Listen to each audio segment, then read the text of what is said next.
they want their results on Election Day, they're not getting them if we're counting the paper ballots. I don't care what people say. It's not efficient. But some Lee County Republicans are questioning the safety of your ballot and pushing for the next election to be counted by hand. This despite no significant fraud in recent elections. Thank you for counting on NBC2. I'm Kelly Burns. And I'm Peter Bush. With less than a month to go until Florida's presidential primary on March 19th, NBC2 chief political reporter Dave Elias was at the Lee County Elections Office as the machines used to count your vote were put to the test. Today, both Collier and Lee County went over their election equipment that's going to be used in the upcoming election. They went over step by step exactly how the votes would be counted. They did that before a small group of Republican voters who, despite seeing everything, say it's still not good enough. Machines tested for accuracy.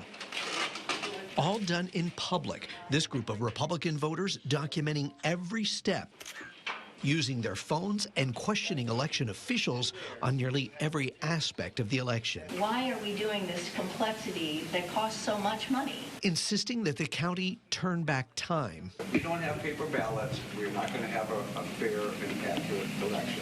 Florida, however, does use paper ballots and has since the 2000 debacle. We have to go back to the simplest mode, like they do in some smaller states. You know, the ink on the finger is a good way to make sure that nobody votes twice. The group wants to see paper ballots hand counted. I would like to see people, frankly, asking for paper ballots because I don't read barcode. The county detailing the multiple levels of security to keep your vote safe. Each one becomes more and more physically impossible to just do. This group, though, still skeptical. I wouldn't call myself a conspiracy theorist as far as this is concerned, but just guardedly optimistic. Election Supervisor Tommy Doyle insisting that hand counting those ballots would be a disaster. I don't care what people say. It's not efficient.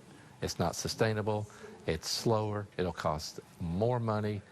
You'll have to hire more workers. Lee County is one of 18 Florida counties that audits its own election to ensure accuracy. It's reliable and it works, so here in Lee County, so I'm not worried about Lee County. And neither is the Supervisor of Elections. Do you feel confident about the election? Oh, yeah. It's getting better every day, too. Now, this presidential preference is for Republican voters only, and they have until March 7th to still request a mail ballot. In Lee County, Dave Elias, NBC2.